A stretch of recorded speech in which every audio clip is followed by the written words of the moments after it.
일곱째 대접 이야기입니다. 이 대접을 끝으로 지금까지 다룬 재앙 시리즈를 마감하는데요. 저와 여러분이 같이 읽었던 이 본문에서 여러분들은 아마도 이런 단어들이 눈에 들어올 겁니다. 번개, 우레소리, 큰 지진, 그리고 한 달란트나 되는 큰 우박.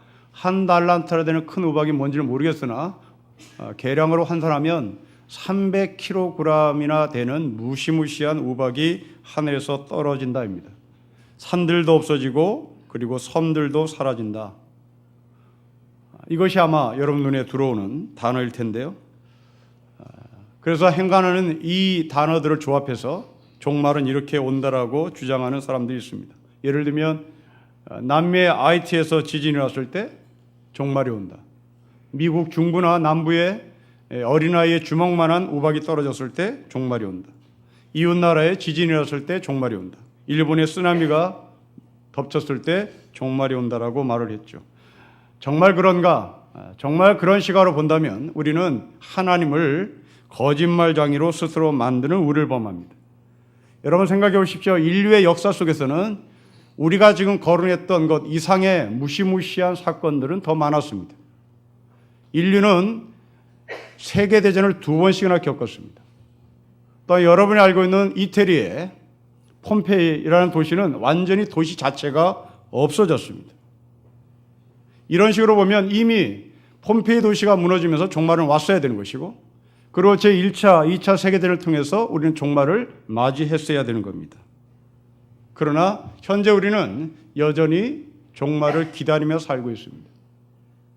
아주 오래전에 태국에서 쓰나미가 덮쳤을 때 그때가 공교롭게도 성탄절이었습니다. 서울의 한 대형교회 목사는, 대형교회 목사라는 것은 사람들에게 큰 영향력을 미친다는 의미에서의 대형교회입니다. 이 대형교회 한 목사는 그 쓰나미가 덮친 태국을 향해서 설교를 했습니다. 하나님께서 진노하신 이후 성탄절날 바닷가에 가서 해수욕을 했기 때문에 하나님께서 화가 나서 태국에 쓰나미를 허락했다. 그러니 열심히 교회를 다니라, 열심히 예배를 드리라, 그런 취지였겠죠.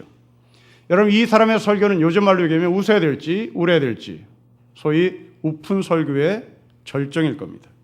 이제 우리는 오늘 본문에 여러분들의 눈에 들어오는 이 단어를 좀 제끼고 다시 우리 눈에 들어오는 단어를 서로 연결시켜 보겠습니다. 첫째로 하나님은 일곱째 대접을 공중에 쏟습니다.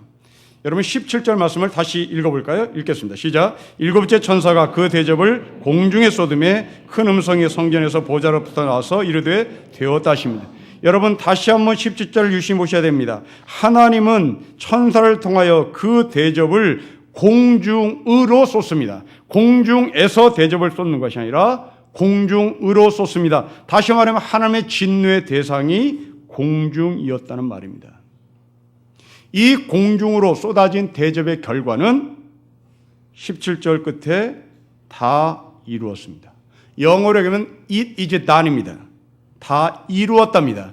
예수님께서 십자가에 달려 돌아가실 때 마지막 하신 말씀 다 이루었다. it is done. 오늘 이 본문과 동일한 단어입니다.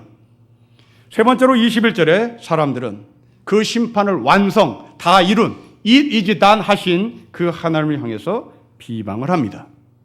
우리는 이 세 가지를 근거로 하나님께서 오늘 우리에게 주시는 메시지를 받아야 될 것입니다. 자, 첫째로 왜 하나님은 진노의 대접을 공중에서 쏟은 것이 아니라 공중으로 쏟았을까 하는 겁니다.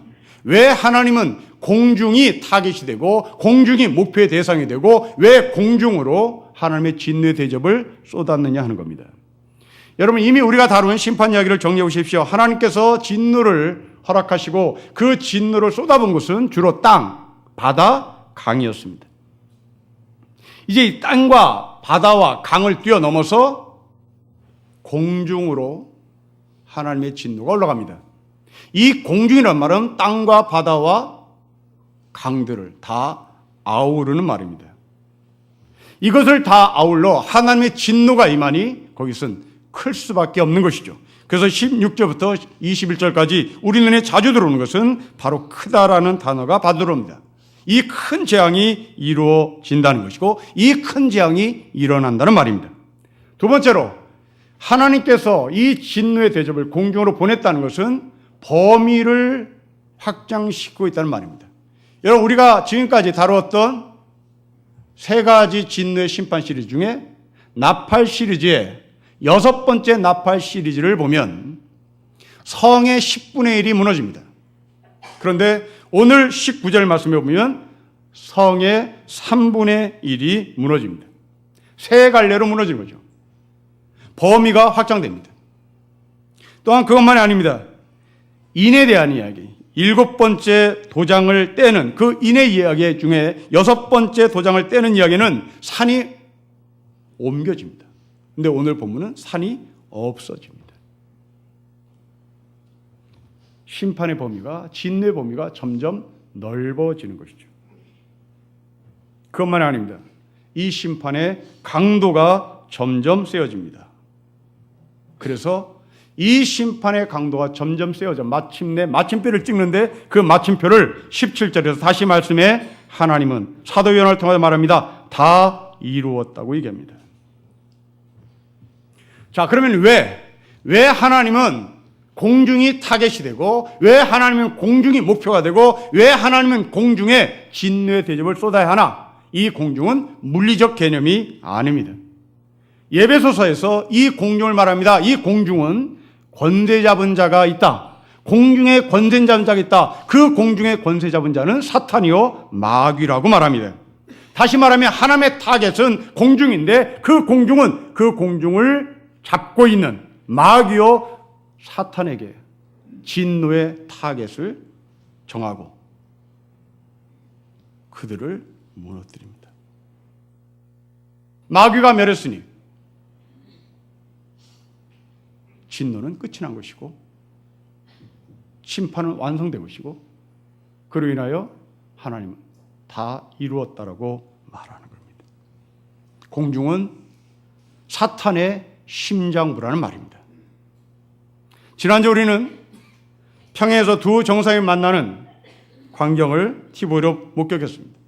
저는 방송에서 흘러나오는 수많은 뉴스거리 중에 우리나라 대통령이 북한 노동당사에 들어가는, 그래서 북한 노동당사에 들어가서 지도자를 만나는 모습을 의미 있게 봤습니다. 다른 모든 것들은 우리에게 기쁨을 가져다 줬지만 저는 의미 있게 봤던 것은 우리나라 대통령이 북한의 최고 지도자가 집무하는 북한 노동당사에 들어간 것이 신기했습니다. 만일 지금 이 시대가 이념이 대립되는 1970년대였다면 우리나라 대통령이 빨갱이 심장부로 들어간 셈인 겁니다. 북한의 노동당사는 빨갱이의 심장부인 거죠.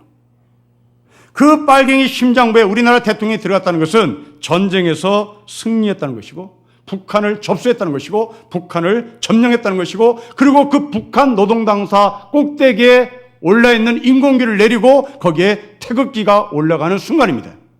이것이 심장부의 의미입니다. 여러분 6.25 때 북한군은 우리 서울을 점령하고 중앙청에 우리나라 태극기를 내리고 자기네들의 인공기를 올린 적이 있습니다. 이렇게 하나님은 공중을 통치하는 공중의 권세 잡은 자를 제압하기 위하여 화살을 사탄의 심장부로 쐈습니다. 심장을 맞은 사탄이 쓰러졌습니다. 그 결과 이 사탄이 장악하고 있는 공중 권세 잡은 자가 장악하고 있는 성과 산과 섬들이 없어지고 무너지고 흩어지기 시작합니다. 그러면 이 성은 무슨 의미며 산은 무슨 의미며 섬은 무슨 의미일까 하는 겁니다. 여러분 성경에서 처음으로 성이 등장했던 것은 창세기의 가인입니다. 이 가인이 하나님의 곁을 떠나서 자기의 보호막을 치기 위하여 열심히 돈을 벌어서 성을 하나 구입합니다. 그리고 그 성을 자기 아들에게 대물림하며 이 성을 에녹이라고 한다. 내 아들 이름을 붙인다. 내 아들도 내가 만든 이 성에서 보호를 받으며 산다라는 말이죠. 또한 주로 이 성은 성경에서 소돔이나 애굽을 표현할 때 썼습니다. 그리고 이 성은 오늘 본문에 바벨론이라고 말합니다. 이 바벨론 이스라엘 백성들이 70년 동안 포로의 삶을 살았던 지긋지긋한 바로 그 바벨론입니다. 이스라엘 백성들을 억압하고 그 이스라엘 백성들이 억압하는 즐거움으로 자기의 안위, 자기의 보호, 자기의 즐거움을 누렸던 바벨론 사람들을 가리켜 성이라고 말합니다. 또한 이 바벨론 성이라고 하는 것은 바벨탑까지도 연상했겠죠. 다시 말하면 이 성이라는 것은 나를 보호하는 보호막입니다. 산은 무엇일까요? 산은 아크로폴리스입니다. 여러분들이 그리스 여행을 가면서 제일 먼저 가는 곳이 아크로폴리스입니다. 파르테논 신전이 있는 곳입니다. 그 파르테논 신전이 있는 곳을 그리스 사람들은, 헬라 사람들은 산이라고 말하지 않고 아크로폴리스라고 얘기했습니다. 이 아크로폴리스는 두 가지 의미를 갖고 있습니다. 하나는 정치의 중심이죠. 하나는 종교의 중심지입니다. 이 산은 결국 권세를 의미합니다. 고대 시대의 정치의 중심지, 종교의 중심지는 세상의 권력을 다 갖고 있다는 말입니다. 세 번째로 섬입니다. 섬은 세상과 격리된 곳입니다. 사도 요한은 반모섬에서 유배 생활합니다. 그 유배 생활했던 사도 요한은 밖의 소식을 들을 수가 없습니다. 완전히 차단되고 격리되는 겁니다. 자, 이제 이 세 가지의 단어를 연결시켜 보십시오. 우리가 원하는 안전을 공중권세 잡은 사탄은 제공합니다. 성을 제공하고 그리고 권력을 제공합니다. 산을 제공합니다. 이 권력과 성을 제공한 사탄은 우리에게 요구합니다. 세상 물정 관심 갖지 말아라. 너는 섬에 살아라. 섬에서 성을 쌓고 섬에서 산을 소유하고 그래서 밖의 소식에 대해서 너는 관심을 갖지 말고 너 혼자 이 섬에서 즐거움과 평안을 누리며 살라는 것이죠. 우리가 인생을 살고자 하는 목표입니다. 우리가 인생을 살고자 하는 소원입니다. 여러분들이 남편에게, 여러분들에게 아내에게, 여러분들에게 자녀들에게 원하는 것이 무엇입니까? 바로 성입니다. 안전을 보장하는 성. 어떤 사람은 그 성이 자신의 건강이겠죠. 어떤 사람은 그 성이 집 한 칸 장만하는 것일 겁니다. 그래서 이 집 한 칸을 장만하고 내 몸이 건강하면 걱정 근심 없이 사는 거죠. 또 어떤 사람은 이것에 만족하지 못해 사단에게 구합니다. 나는 산을 소유하고 싶습니다. 나는 권력을 소유하고 싶습니다. 나는 건강과 집 갖고는 안 되겠습니다. 아크로폴리스로 대표하는 권력과 아프로폴리스를 대표하는 힘을 갖고 싶습니다. 그래서 사탄은 그 권력까지도 어떤 사람에게 허락을 합니다. 이런 사람들은 섬에 살죠. 이런 사람들은 남에 대해서 관심을 갖지 않습니다. 여러분, 남북의 정상들이 만나서 통일 이야기를 하는 것, 산에 사는 사람들, 섬에 사는 사람들 관심 없습니다. 젊은이들이 취직 때문에 고통당하고 있는 것, 섬에 사는 사람들, 성에 사는 사람들 관심 없습니다. 그들을 향한 긍휼한 마음 갖지 않습니다. 오히려 한심하게 쳐다봅니다. 그러니 너희는 나처럼 돈을 벌란 말이야. 왜 너희는 돈을 벌지 못하고 왜 복지 타령해? 복지는 못난 인간들이 요구하는 거야. 성장이야. 열심히 성장해서 성을 쌓고 열심히 성장해서 산을 소유하고 그래서 섬에서 세상 관심 갖지 말고 네 자식끼리 열심히 사는 거야. 이게 이 세상이 요구하는 철학이고 공중권세 잡은 자가 우리에게 요구하는 것입니다. 그럴 리 없겠지만 이번 주에 재벌 회장들이 북한에 가기 위하여 비행기 좌석에 앉아있는 사진이 뉴스에 올라왔습니다. 그들은 비즈니스석에 앉아서 평양에 가기 위하여 준비하는 사진이었습니다. 여러분, 그 사진을 보고 많은 네티즌들은 이런 댓글을 올렸다고 합니다. 서민들은 비즈니스석을 일생에 한 번 탈까 말까 하는데 당신들은 난생 처음으로 비즈니스석을 탔겠군요. 아마도 이 재벌 회장들이 일생 동안 언제나 퍼스트 클래스를 탔기에 이 비즈니스를 처음 타본 이 사람들은 신기했기도 했을 것이고 불편하기도 했을 것이고 사람들은 여기서 어떻게 저 멀리 미국까지 가나라고 생각을 했을 거라는 비아냥입니다. 물론 그들은 일생 동안 퍼스트 클래스만 타고 다녀 비즈니스가 대단히 비좁았겠죠. 그러나 저는 그들에게 기대합니다. 그들은 거기에 앉아서 자기를 성취할 수 있는 시간을 가졌으면 참 좋겠습니다. 에코노미턱을 타는 사람들의 그 비좁음, 그 아픔을 항상 언제나 퍼스트 클래스를 타고 다니는 사람들이 한번 돌아보고 자기를 성취할 수 있는 기회를 가지면 어떨까 하는 생각을 합니다.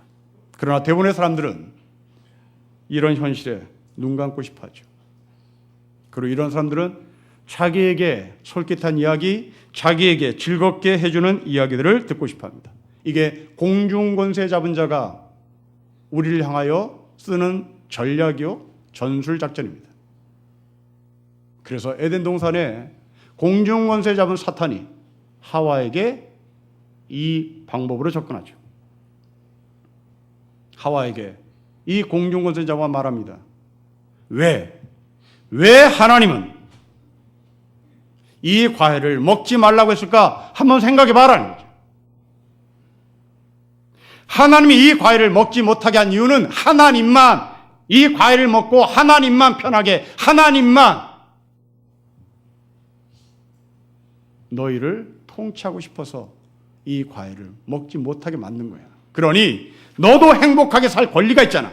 너도 편리하게 살 권리가 있잖아. 너도 하나님처럼 지혜와 지식과 이 세상의 모든 해안의 것들을 갖고 싶은 마음을 가져야 될 거 아니야. 그러니 너는 이 과일을 먹을 권리가 있어. 너는 이 과일을 먹어서 하나님처럼 행복하게 살아. 아주 그럴듯하게 그럴싸하게 공중권세 잡은 자는 하와에게 유혹을 했습니다. 하와는 이 소리에 솔깃했고 듣기 좋은 소리 있기에 그 과일을 따먹은 것이죠. 하나님은 이렇게 욕망을 부추기는 공중권세 잡은 자, 그 사탄의 심장부를 쏘아 무너뜨립니다. 이제 다 이렇습니다. 그런데 이상한 일이 벌어집니다. 여러분 21절을 보십시오. 같이 읽겠습니다. 시작. 또 무게가 한 달란트나 되는 큰 우박이 하늘로부터 사람들에게 내리매 사람들이 그 우박의 재앙 때문에 하나님을 비방하니 그 재앙이 힘이 큽니다. 공중권세 잡은 사탄을 무너뜨렸으면 기뻐해야 하는 거잖아요. 끝났으면 승리 만세를 불러야 되는 거잖아요. 노동당사에 들어가 태극기를 꽂으면 우리는 기뻐해야 되는 거 아니에요. 그런데 놀랍게도 사람들이 기뻐하며 만세를 부는 것이 아니라 하나님을 비방합니다. 여러분, 국정을 제대로 운영하지 못한 지도자가 지금 법의 심판대에 서 있습니다. 그리고 재판을 받고 있습니다. 때가 되면 대법원은 재판을 끝내겠죠. 대법원에서 이제 끝 하고 망치를 두드릴 것입니다. 이것이 대법원 판사가 갖고 있는 판사의 권위입니다. 이 판사가 대법원에서 망치를 두드리며 이것으로 끝 하면 어떤 누구도 문제 제기를 할 수가 없습니다. 그런데 누군가가 이 판결을 인정할 수 없다라고 소리를 지르면 그것은 법 집행을 방해하는 사람들입니다. 오늘 이 21절에 하나님을 비방하는 이 사람, 하나님의 법 집행을 거부하는 사람들입니다. 하나님의 법 집행을 부정하는 사람이요, 하나님의 권위를 부정하는 사람들입니다. 도대체 이 사람들은 누굴까? 사단의 심장부를 정확하게 맞춰 떨어뜨린 이 하나님을 향하여 비방하는 이 사람들은 누굴까? 이 사람들은 대체 어디 있는 사람들일까? 우리는 궁금합니다. 여러분, 이 사람들은 누굴까요? 이 사람들은 성을 소유한 사람들이요, 산을 소유한 사람들이요, 섬에서 사는 사람들입니다. 이 사람들은 당시 공중권세를 잡은 자가, 소위 로마가 그들에게 전달해주는 성, 로마가 주는 권력, 로마가 주는 섬, 그 섬에서 안전하게 권력을 들고 세상 물정 관심 갖지 않은 채 사는 사람들이었습니다. 이 사람들은 탈세해도, 병역을 거부해도, 병역을 기피해도, 익명으로 부동산을 수십 채를 사들여도 로마가 보호해주기 때문에 전혀 문제가 되지 않는 사람들이었습니다. 부정한 방법으로 더 많은 돈을, 더 많은 집을, 더 많은 성을, 더 많은 섬들을 늘려나가고 있습니다. 도대체 이 사람들은 어디 있는 사람들일까요? 그렇습니다. 이 사람들은 교회에 있는 사람들입니다. 여러분, 계시록은 교회에게 주는 책입니다. 하나님을 믿는 사람들에게 주는 책입니다.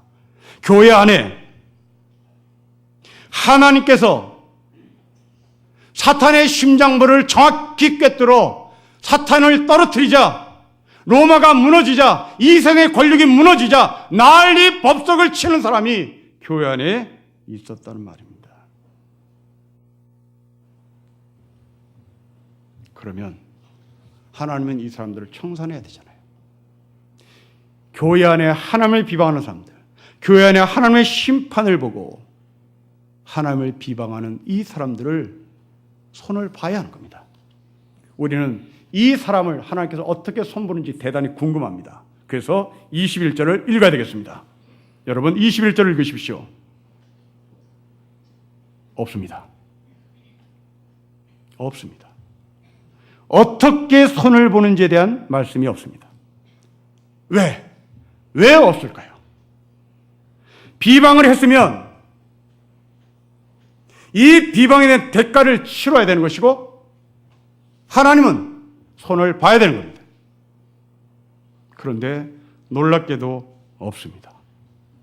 여러분, 왜 없을까요? 그렇습니다. 이 사람도 하나님의 사람이기 때문에 그렇습니다. 교회에 있는 하늘의 백성입니다. 이게 성경이 말하는 종말입니다. 성경이 말하는 종말, 사탄을 쓰러뜨리되 하나님의 사람들은 손대지 않음, 하나님을 비방하는 교회 안의 사람들도 손대지 않음. 저는 이 모습을 이렇게 바꿔서 표현하고 싶습니다. 우리말에 가을 전어는 집 나간 며느리도 돌아오게 한다는 말이 있습니다. 여러분, 이 말을 다시 한번 생각해 보십시오. 집으로 돌아온 며느리에게 왜 집을 나갔냐고 묻지 않습니다. 집 나가서 무슨 짓을 하고 다녔냐 묻지 않습니다. 가을 전어는 집 나간 며느리로 돌아오게 한다. 그것 끝! 돌아왔으면 됐습니다.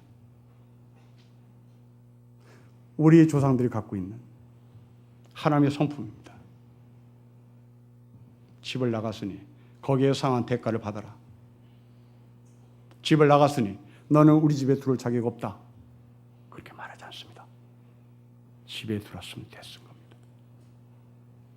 이게 종말입니다. 여러분, 세상이 우리를 무섭게 코너에 모는 종말. 니들은 21절의 삶을 살면 다 죽어. 니들은 하나님을 비방했으니 이 비방의 대가가 어떤 건지 각오해. 겁을 주지요.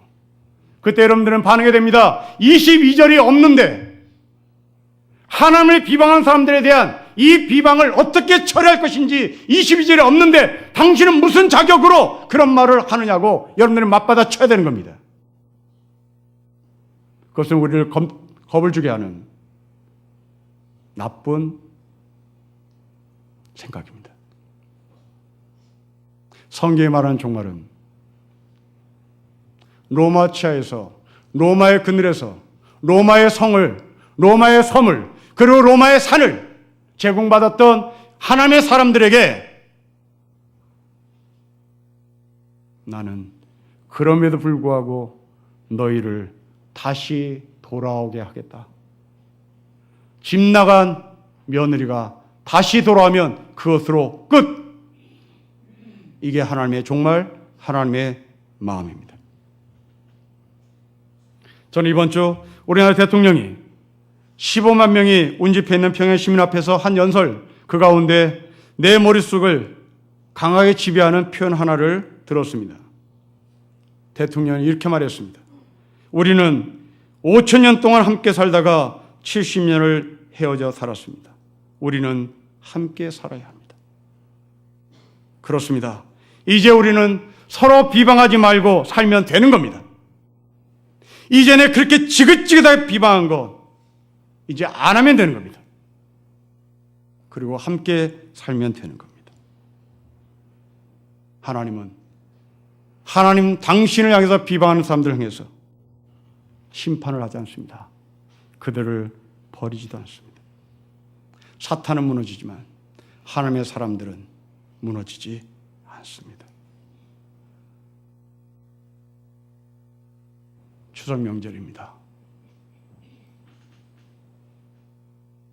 형제가 형제에게 비방할 수 없습니다. 형제가 누이에게 비방할 수 없습니다.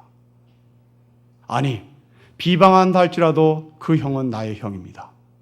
비방할지라도 그 누이는 나의 누이입니다. 비방하는 형을 향해서, 비방하는 누이를 향해서 당신과 나는 호적에서 남남으로 삽시다. 이렇게 말할 수는 없는 겁니다. 하나님은 그렇게 말씀하십니다. 너가 나를 비방해도 너는 여전히 내 아들이고 내 딸이다. 그토록 북한을 향해서 비방해도 북한의 사람들은 우리의 형제요 자매요. 그토록 남한을 향해서 비방해도 그들은 결국 우리의 형제요 자매인 것입니다. 교회 안에 성을 쌓고 산을 소유하고 세상 물정에 귀를 차단하고 사는 하늘의 사람들에게 하나님 말씀하십니다. 돌아오면 된다. 돌아오면 된다. 나는 22절을 기록하지 않겠다. 나는 22절에 관심 없다. 그러나 오늘 조국의 교회는 그렇게 말하지 않습니다. 22절이 어떻게 무섭게 다가올지 너희는 각오해라 하고 겁을 줍니다. 하나님을 비방하는 사람들은 지옥에 갈 것이다. 하나님을 비방하는 사람들은 심판을 받을 것이다. 하나님을 비방하는 사람들은 종말에 어떻게 무너질지를 너희는 각오해라 라고 겁을 줍니다. 우리는 하나님의 사람입니다. 비록 세상의 권력과 세상의 안위를 소유하며 자기 유익만을 챙기고 사는 사람이랄지라도 종말에 하나님 품으로 돌아오면 된다라고 말씀하십니다. 국정농단에 심판을 받고 있는 그 사람들을 옹호하고 그 사람들에게 죄가 없다고 말하고 그 사람들을 풀어내라고 비상식적으로 말하는 사람들, 그들도 결국 우리나라 사람입니다. 우리는 그 사람을 내칠 수가 없습니다. 그런 것처럼 하나님은 우리를 절대로 내치지 않습니다. 성경의 종말은 이렇게 사랑으로 마감합니다. 여러분들이 각자의 삶의 종말을 맞이할 때 그 종말은 여러분들에게 심판으로 오는 것이 아니라 하나님의 사랑으로 온다는 사실을 기억하시고 다시 한번 내가 비방의 자리에 있는지 하나님의 자리로 돌아온 것인지 확인하는 저 여러분 되시기를 주 이름으로 축복합니다. 기도하겠습니다. 하나님 아버지, 사단의 심장부를 정확히 타겟해서 사탄을 무너뜨리고 사탄이 장악하고 있는 섬과 성과 섬들이 사라지게 하셔서 우리를 자유케 하신 주님을 찬양합니다. 아버지, 이제 성이 무너지고 섬이 사라지고 산이 없어진다 할지라도 하나님 앞에 다시 돌아와 말씀에 순종하는 참된 하늘의 삶을 살아 이 땅에 기쁨과 감사함의 종말을 맞이하는 우리 모두가 되게 하옵소서. 주 예수 그리스도의 이름으로 기도합니다. 아멘.